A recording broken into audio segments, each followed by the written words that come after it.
لیکن ذالکم خیر لکم ان کنتم تعلمون، میں اس کی حلاوت کو محسوس کر سکتا ہوں کہ سب کی مخالفت کو اللہ نے مجھے ہمت دے دی، میں برداشت کرتا گیا اور آج 52 سال ہو گئے اللہ مجھے اس راستے میں چلا رہا ہے۔ اور آپ بچوں سے دعا ہے کہ دعا کرو کہ اللہ موت تک چلاتا رہے۔ تو کس لیے، کون سا بڑا نفع اس میں چھپا ہوا ہے، کون سی بڑی نعمت مجھے ملنے والی ہے؟ تجارت جب آدمی کرتا ہے تو سوچتا ہے منافع کیا ہے، اس پہ ملے گا کیا؟ تو اللہ تعالیٰ کہہ رہا ہے کہ میں جو تم سے تجارت کر رہا ہوں نا، هل ادلکم علی تجارت، ایک تجارت بتاؤں جو تمہیں معلوم نہیں ہے، میں تمہیں بتاتا ہوں، تنجیکم من عذاب علیم، تمہیں بڑے عذابوں سے بچا لے گی۔ کیا ہے یا اللہ؟ تؤمنون باللہ ورسولہ، اللہ اس کے رسول پہ ایمان لاؤ۔ اور ایمان بنانا کوئی بڑے پہاڑ چوٹنے والی بات نہیں ہے۔ آپ کو ایک حدیث سناتا ہوں، آپ کو تسلی ہوگی۔ اذا سرت کا حسنۃ وساءت کا سیئۃ فانت مومن، تجھے نیکی کر کے خوشی ہو اور گناہ کر کے تمہیں پریشانی ہو تو ایمان والا ہے، ایمان والے کا مطلب ایسا نہیں ہے کہ اس سے کوئی خطا ہوگی ہی نہیں، یہ غلط تصور ہے۔ یہ ہمارے یہاں ایسا تصور پیدا ہو گیا، لو یہ داڑھی رکھ کے تو جھوٹ بولی جاتا ہے، اور تو داڑھی مڈا کے جھوٹ بول رہا ہے، تو 2 گناہ کر رہا ہے، وہ 1 کر رہا ہے۔ اس نے داڑھی تو نہیں مڈائی، جھوٹ بول رہا ہے، اور تم نے داڑھی بھی مڈائی ہے اور جھوٹ بھی بول رہے ہو، تیرے 2 پرچے فیل ہو گئے، اس کا 1 پرچہ فیل ہوا ہے۔ دیکھو نا، بیلنس ہونا ہے نا، وزن تولنا ہے اللہ تعالیٰ نے۔ تو یہ ایک عام بات ہے۔ میرے ایک دوست نے داڑھی رکھ لی، کچھ دنوں بعد دیکھا تو نے شیو کرائی ہوئی۔ میں کو ایک ہی کیتا ہے کہ جی سارا دن جھوٹ بولنا پڑتا ہے، اس واسطے پھر میں نے شرم آئی۔ میں کہ بیوقوف، سچ بولنے کی پابندی کلمے نے لگائی ہے، داڑھی نے نہیں لگائی، اور جھوٹ چھوڑنے کی پابندی کلمے نے لگائی ہے، داڑھی نے نہیں لگائی۔ داڑھی الگ حکم ہے، سچ بولنا الگ حکم ہے۔ تو اذا سرت کا حسنۃ وساءت کا سیئۃ، تم اچھا کرو، نیکی کرو اور تمہیں اچھا لگے، خوشی محسوس ہو، گناہ ہو جائے تو تمہیں دکھ ہو، انت مومن، تو ایمان والا ہے۔ یہی ایمان اللہ نے کہا بناؤ۔ وہ ایمان نہیں چاہیے جنید بغدادی والا اور فلاں والا کہ ایک سے کہا کہ وہ کہاں پر ہے، ایک صاحب نے دوسرے کا پوچھا وہ کہاں پر ہے، کہا کہ وہ تو جی سو رہا ہے، تو انہوں نے فرمایا یہ کوئی سونے کا وقت ہے؟ تو بعد میں اپنے نفس کو ملامت کی کہ تو نے یہ جملہ کیوں بولا، تجھے سزا دوں گا، 1 سال کے روزے رکھے۔ یہ اسلام میرے اللہ نے ہمیں نہیں بتایا، اپنے نفس کو سزا دینے کے لیے کہ تو نے یہ کیوں کہا کہ یہ کوئی سونے کا وقت ہے تو 1 سال روزے رکھے۔ نہ یہ اسلام پیش کرنے کا ہے، نہ یہ اسلام اللہ نے مانگا ہے۔ یہ رہبانیت کا ٹچ ہے جو تصوف کی وجہ سے اسلام میں آیا ہے۔ اس لیے میں کہتا ہوں صحابہ کی زندگی پڑھو جس میں تمہیں اسلام جھلکتا ہوا نظر آئے گا، اپنے نبی کی زندگی پڑھو تمہیں اسلام نظر آئے گا۔ بعد کے جو بزرگوں کے واقعات ہیں، اور ایک تو اکثر جھوٹے ہیں، ان میں کوئی حقانیت نہیں ہے، جو ہیں تو وہ غلوف ہیں، جن کو غلوف کا مطلب ہوتا ہے کہ بہت زیادہ شدت پسندی ہے، تو وہ ہمارے لیے معیار نہیں۔ معیار میرے نبی کی زندگی، حضرت عائشہ فرماتی ہیں کہ اللہ کے نبی روزے کے ساتھ ہوتے تھے، رمضان کی وجہ سے حدیث یاد آئی، اور نماز اذان ہو جاتی تھی اور نماز پڑھانے کے لیے نکل رہے ہوتے تھے، اور اپنی بیوی کا بوسہ لے کر باہر نکلتے تھے۔ نماز پڑھانے جا رہے ہیں، روزے دار ہیں، اور بیوی کو جا کے در رہے ہیں نماز پڑھانے، بیوی کو چومتے ہوئے جا رہے ہیں۔ تو حضرت عروہ بن زبیر تھے اس حدیث کے راوی، کہنے لگے میں نے کہا خالہ پھر وہ آپ ہی ہوگی، تو وہ حضرت عائشہ ہنس پڑیں، جس کا مطلب تھا کہ ہاں وہ میں ہی تھی۔ میرے نبی تو ہمیں ایسی پیاری زندگی بتائی، اور یہ کہتا ہے یہ کوئی سونے کا وقت ہے، اس پر 1 سال روزے رکھے۔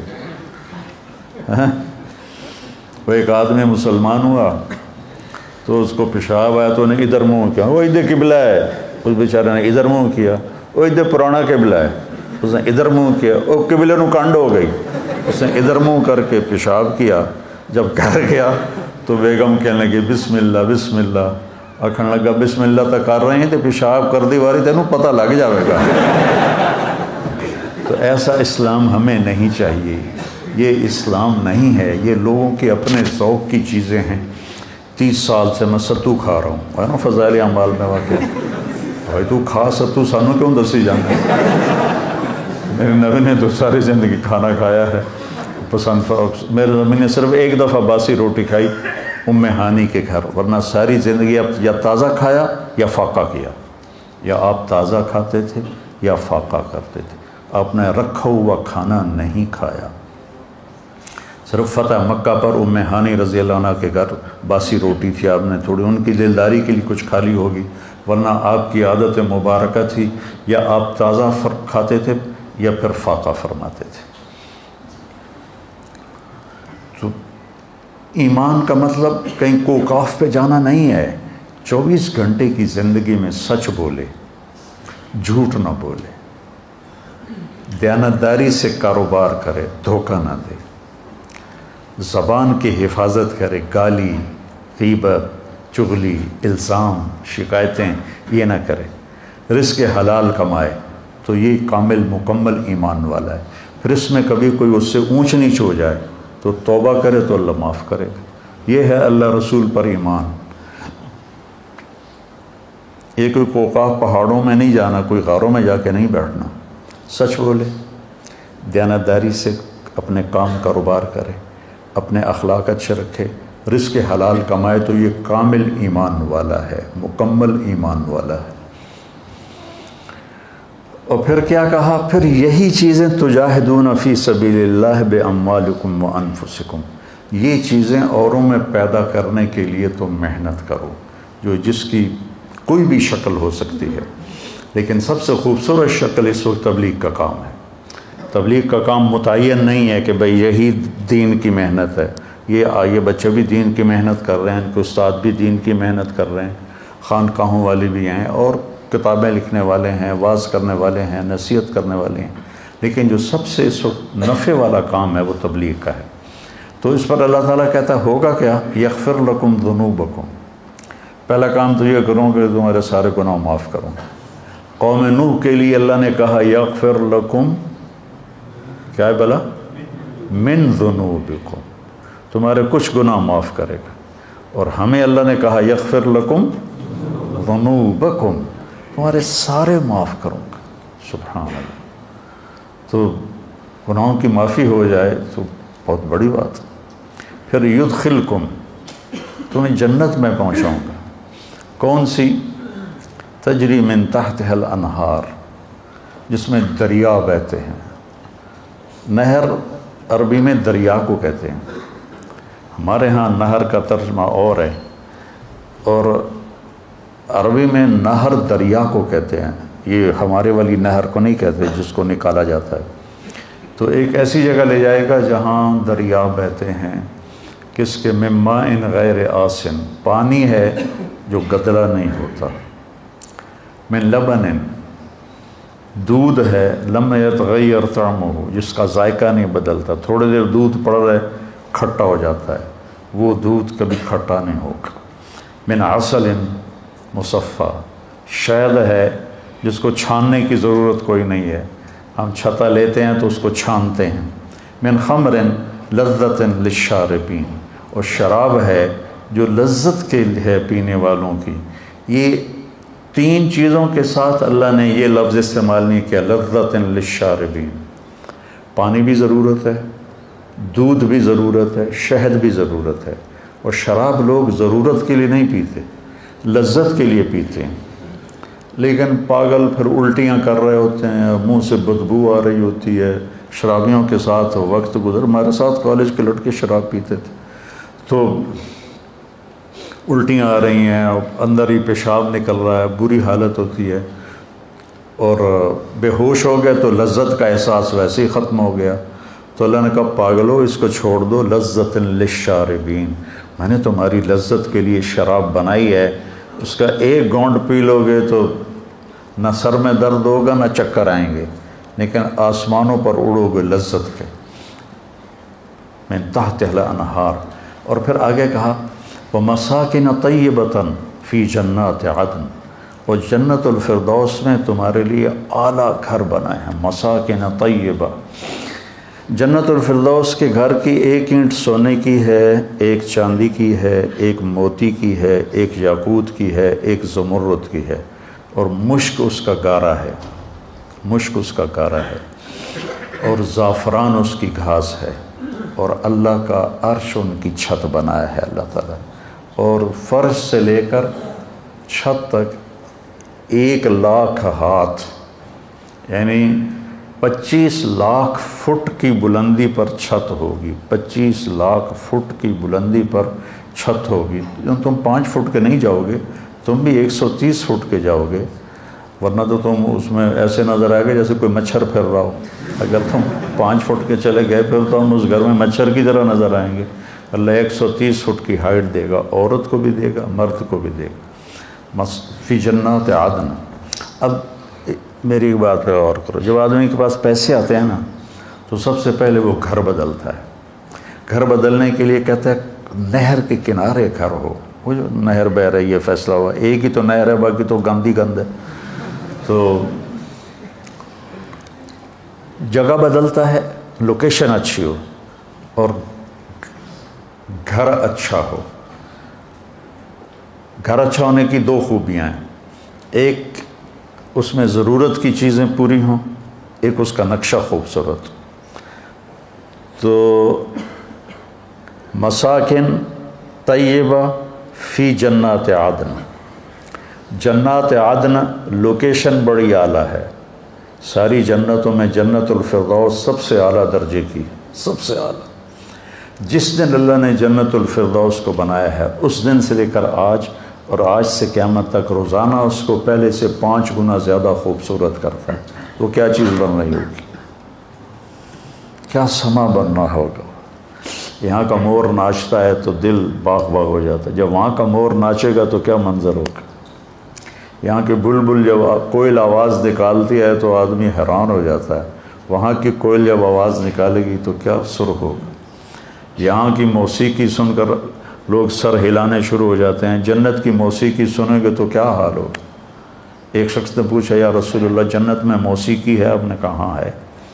ایک درخت ہے اس کا نام ہے فیض، اس کا فیض کیا ہے کہ وہ ہوا اس کے ٹہنیوں کو ہلاتی ہے، تو ٹہنیاں اور پتے آپس میں ٹکراتے ہیں، اس سے ایسے سر نکلتے ہیں کہ ہزاروں سال بیٹھ کے سنتے رہو گے تو سننے کا مزہ ختم نہیں ہوگا، بلکہ بڑھتا رہے گا، بڑھتا رہے گا، بڑھتا رہے گا۔ اور اس کے درخت کے نیچے جنت کی لڑکیاں ہیں جو مل کر پھر گانا گاتی ہیں، اور جنت والے اس کو سن کر جنت بھی بھول جاتے ہیں، اپنا آپ بھی بھول جاتے ہیں۔ کہ ایسی عالی شان تمہارے لیے اللہ نے سامان، مساکن طیبہ فی جنات عدن، لوکیشن بڑی اچھی ہے۔ مساکن کا مطلب ہے ضرورت کی ہر چیز موجود ہے، ہر چیز موجود ہے، سکن اس لیے تو ہے مساکن۔ طیبہ کا مطلب ہے بڑا خوبصورت نقشہ ہے، بہت خوبصورت نقشہ، تو ساری گھر کی چیزیں پوری ہوگی۔ جگہ بڑی اعلیٰ ہے، جنت الفردوس، ضرورتیں ساری پوری ہیں، مساکن، خوبصورت بہت ہے، طیبہ۔ اور پھر یہاں آدمی زندگی گزار کے گھر بناتا ہے، پھر اس کو تبدیل کرنا چاہے تو کوئی ایک پلک جھپکنے کا کام تو نہیں ہے، پھر نیا گھر بنانے کے لیے مدتیں چاہیے، اور وہاں تم نے ایک لمحہ گزارا، تمہارے جی میں ہے کہ نہیں ایسا نہیں، مجھے ایسا چاہیے، تو وہیں ایک پل میں وہ سارے گھر کا نقشہ تمہاری سوچ کے مطابق اللہ بنا دے گا۔ نہ کوئی اینٹ ٹوٹے گی، نہ کوئی پتھر ٹوٹے گا، نہ کوئی مٹی اٹھے گی، نہ کوئی مستری آئے گا، نہ کوئی مزدور آئے گا، نہ کوئی سیمنٹ آئے گا، نہ کوئی سیڑھی آئے گی، نہ کوئی کیل قابلہ آئے گا، اور تمہارے جی میں آئے گا کہ نہیں مجھے ایسا نہیں، مجھے تو ایسا چاہیے۔ تو جب تمہارے جی میں آئے گا ایسا چاہیے تو دوسری نظر میں تمہیں وہ گھر ویسا ہی نظر آئے گا۔ پھر تو انہیں ایسا نہیں مجھے ایسا چاہیے، کھیلتے رہو، کھیل ہے، کھیلتے رہو، نہیں مجھے ایسا چاہیے، پھر نہیں اب مجھے ایسا چاہیے، ہاں نہیں اب مجھے ایسا چاہیے، اب مجھے ایسا چاہیے۔ یہاں بڑی گاڑیوں والے ماڈل گاڑی کا نکالتے ہیں، کم از کم 3 سال ایک ماڈل چلتا ہے، چونکہ نئے ماڈل کو تیار کرنے میں وقت لگتا ہے، اور اس پہ جو ڈائیاں بنی ہوتی ہیں وہ ساری توڑنی پڑتی ہیں، پھر نئی ڈائی بنانی ہوتی، تو 3 سال کم از کم لگتے ہیں ایک ماڈل کے بعد دوسرا ماڈل آنے میں، 3 سال 4 سال 5 سال بھی لگ جاتے، اور پھر وہ جا کر نئی گاڑی لاتے ہیں۔ اب صحابہ کو تو پتہ نہیں تھا کہ مرسڈیز بھی آئے گی اور ٹویوٹا بھی آئے گی اور بینٹلے بھی آئے گی، BMW بھی آئے گی، وہ تو گھوڑے اونٹ ہی پوچھتے رہے۔ ایک صحابہ نے پوچھا یا رسول اللہ جنت میں گھوڑے ہیں؟ آپ نے کہا ہیں۔ اس ویکھیا ہی گھوڑا ہے اور اس کی ویکھنا ہے۔ دوسرے نے پوچھا یا رسول اللہ جنت میں اونٹ ہیں؟ آپ نے کہا ہیں، ان کے پر ہوں گے سبز زمرد کے، تم اس پر بیٹھو گے وہ تمہیں لے کے اڑیں گے، جدھر تمہاری نظر جائے گی وہاں اس کا قدم جائے گا، اتنی لمبی ان کی، اتنی تیز ان کی پرواز ہوگی۔ لیکن ہم اگر آج اللہ کے نبی ہوتے تو ہم پوچھتے یا رسول اللہ جنت میں مرسڈیز ہے، جنت میں BMW ہے، جنت میں بینٹلے ہے، جنت میں روز رائس ہے، ہم نے تو یہ پوچھتے۔ اب ہمیں تو ہمارا علم تو صحابہ سے زیادہ ہو گیا دنیا کے لحاظ سے، تو ہم تو کہیں گے یا اللہ مرسڈیز چاہیے، وہ ٹک ہوگا اور مرسڈیز سامنے ہوگا۔ نہیں، اس کا لائٹیں چینج کرنی ہے، یوں ہوگا اور لائٹیں چینج ہو جائیں گی۔ اس کا اندر سے انٹیریئر تبدیل کرنا ہے، یوں ہو کر انٹیریئر تبدیل ہو جائے گا۔ تو مساکن ضرورت ہر چیز پوری ہے، لیکن عجیب بات ہے کہ پوری جنت میں ٹوائلٹ کوئی نہیں، اور واش روم کوئی نہیں، اور کپڑے دھونے کی جگہ کوئی نہیں، واشنگ مشین کوئی نہیں، سبحان، اور رہنا ہمیشہ کے لیے۔ اور ہر مرد عورت نے 100 جوڑے پہنے ہوں گے، 100، ایک نہیں 100، اور وہ 2 انگلیوں میں آ جائیں گے، اتنے باریک ہوں گے، اور ان کا وزن کوئی نہیں ہوگا کہ وہ نور سے بنے ہوں گے۔ تو جب کپڑے تبدیل کرنے ہوں گے تو نہ کپڑے اتارنے پڑیں گے نہ کپڑے پہننے پڑیں گے۔ اگر 100 جوڑے تم اتارنے لگو تو کندھوں کی ایکسرسائز تو خوب ہو گئی نا، 1 2 3 4 5 50 60 70 80 90 100 موٹے تو رہ گئے نا بندیاں میں۔ اور جب 100 پہننے پڑیں تو پھر 1 2 3 4 سال ہے جب 6 7 8 9 10 مر گیا تھا میں۔ ہائے ہائے ہائے ہائے ہائے، کیا جنت ہے۔ فی جنت تجری العیون خلالها والحور تقطر فی رشاکت اغیدی تختال فی حلل حرائر سندس استبرق و اصابر من عسجدی والتاج یعلو فوق مفرق راسها من لؤلؤ و جواہر و زمردی حتی اذا اقتربت الیہ تبسمت بالغنج كالطفل الولید المسہدی فہناک غرت الطیور ورتلت لحن الخلود بكل غصن املتی۔ یہ جنت ہے، یہ جس کو تو ارادہ ہوگا میں کپڑے بدلوں، بس اتنا ہوگا، دماغ میں ڈیزائن آئے گا فلاں قسم کا۔ تو ایک درخت ہے طوبہ، ہر جنتی کو ملے گا، اس پر بڑے بڑے پھول لگے ہوئے ہیں، وہ پھول ایسے پھٹے گا اور ایک چمک اٹھے گی، وہ چمک جب ختم ہوگی تو آپ نئے جوڑے پہن چکے ہوں گے اور اگلے غائب ہو چکے ہوں گے۔ ان کو رکھنے کے لیے کوئی ٹچ کیس کوئی نہیں ہے، کوئی بیگ کوئی نہیں ہے، کوئی صندوق کوئی نہیں ہے، وہ گئے پھر کبھی لوٹ کے نہیں آئیں گے۔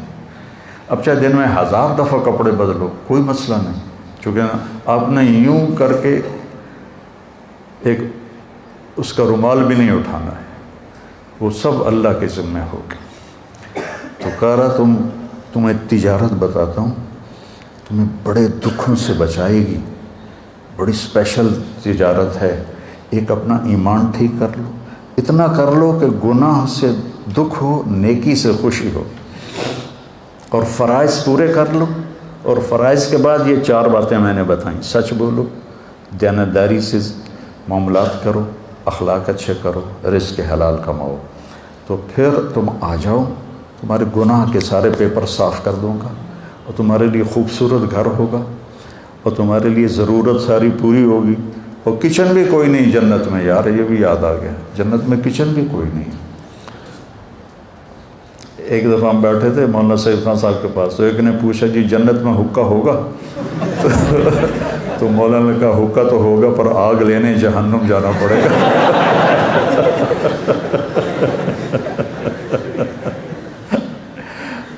تو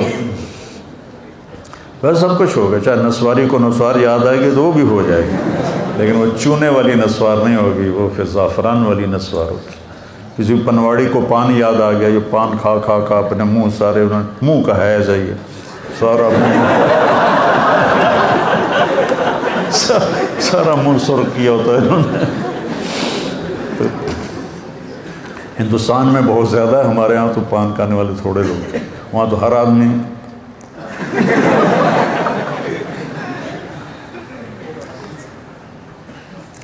تو اللہ تعالیٰ کہتا تم آ جاؤ، گناہ سارے معاف، بہترین گھر ہوگا، ہر ضرورت پوری ہوگی، اور انتہائی خوبصورت ہوگا، اور بہت عالی جگہ پر ہوگا، فی جنات عدن۔ پھر کہا ذالک الفوز العظیم، ہوا یہ حالات،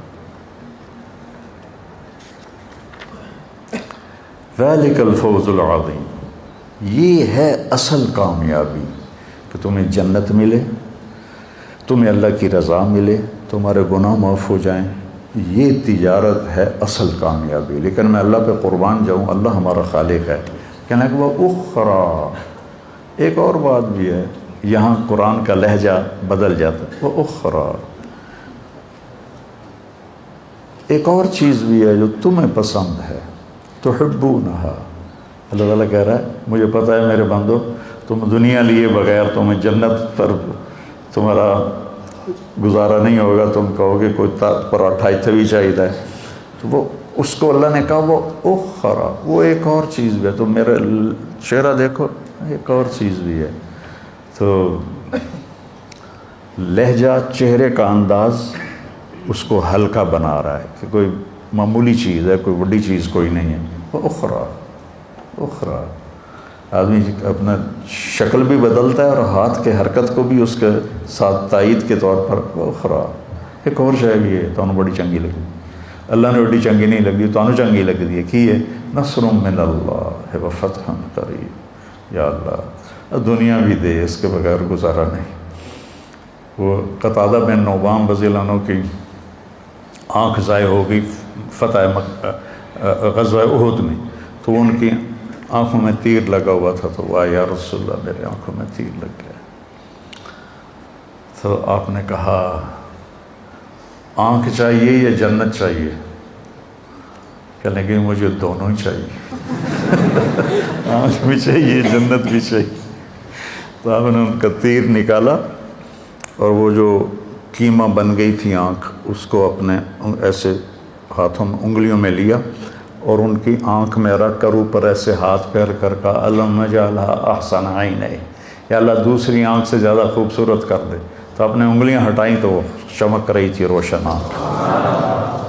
تو ہمارا بھی مذہب قتادہ بن نعمان والا کہ یا اللہ دنیا بھی چاہیے، جنت بھی چاہیے، ایتھے سکی کھا کے گزارا کوئی نہیں۔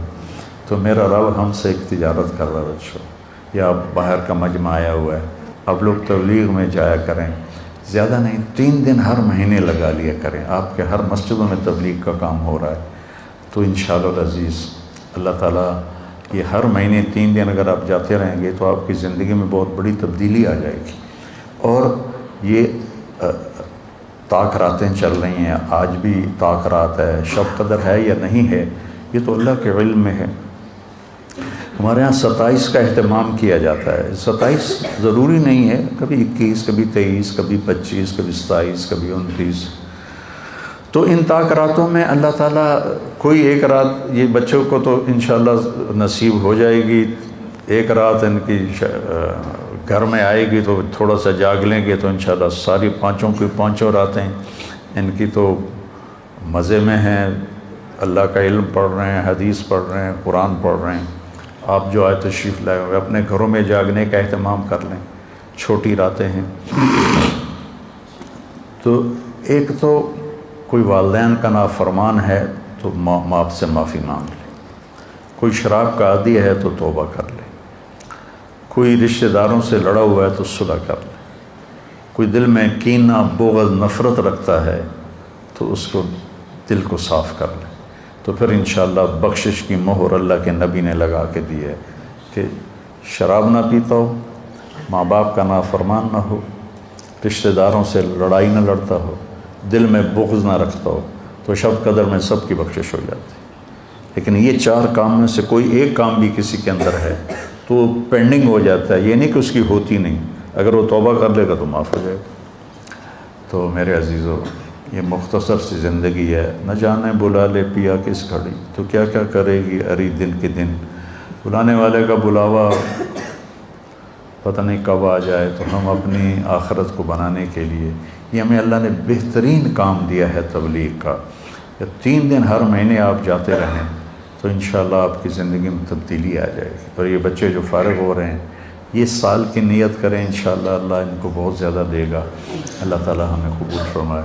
اللہم لک الحمد کما انت اہلہ، فصلی علی محمد کما انت اہلہ، وفعل بنا ما انت اہلہ، انک اہل التقوی و اہل المغفرہ۔ اللہم انا نسألک خیر ما سألک منہ عبدک و نبیک محمد صلی اللہ علیہ وسلم، ونعوذ بک من شر ما استعاذک منہ عبدک و نبیک محمد صلی اللہ علیہ وسلم۔ اللہم انت المستعان و علیک البلاغ، لا حول ولا قوة الا باللہ، آمین۔ وصلی اللہ تعالی نبی الکریم برحمتک۔